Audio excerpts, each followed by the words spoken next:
Newbattle Abbey was a Cistercian monastery near the village of Newbattle in Midlothian, Scotland, which has subsequently become a stately home and then an educational institution. Monastery. It was founded in 1140 by monks from Melrose Abbey. The patron was King David I of Scotland. Its church was dedicated in 1234. The abbey was burned by English royal forces in 1385 and once more in 1544.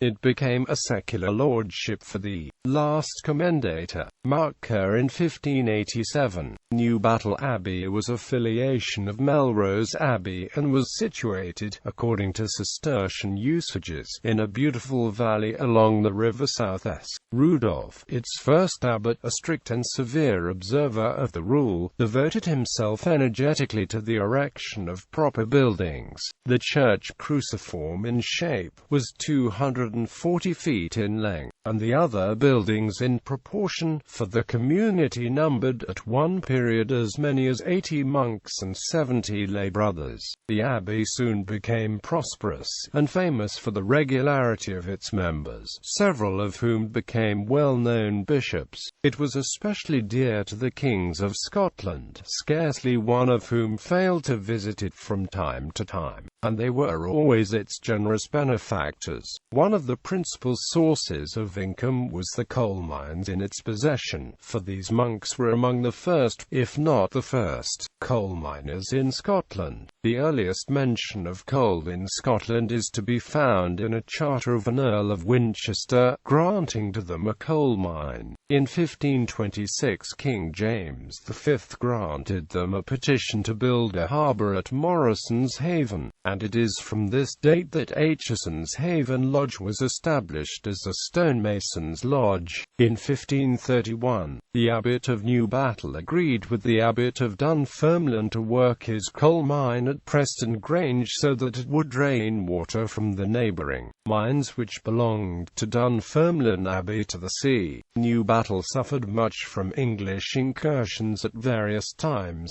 particularly in 1385, when the monastery and church were burned, and the religious either carried away, or forced to flee to other monasteries. It required 40 years to repair these losses. A part of the monastery was again destroyed by the Earl of Hertford, but the destruction seems to have been chiefly confined to the church. At the time of the Reformation but few of the monks remained, and these were pensioned by the commendator, Mark Kerr. Kerr made a timely conversion to Protestantism and was able to retain the lands around the abbey. His son, also Mark, became Lord Newbattle in 1596 and Earl of Lothian in 1606.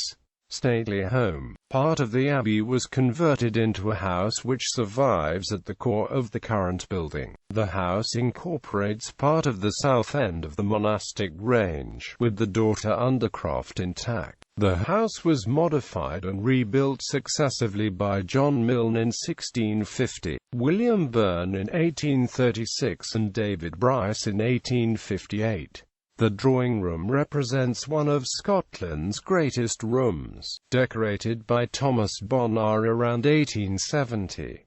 The 19th-century chapel was created in a vaulted undercroft that may date from the original abbey buildings.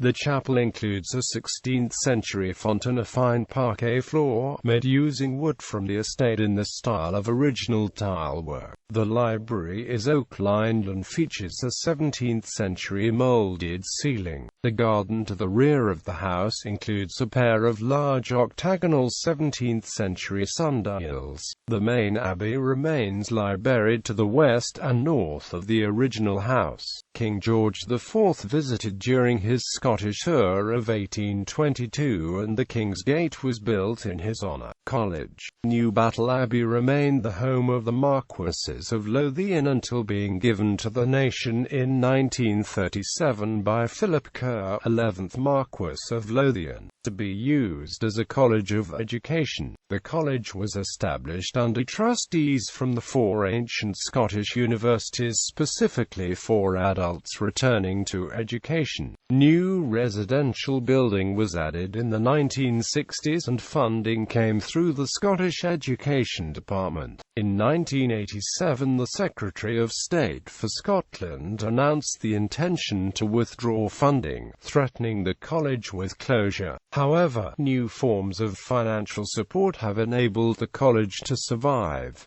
Burials at the Abbey. Marie de Coucy,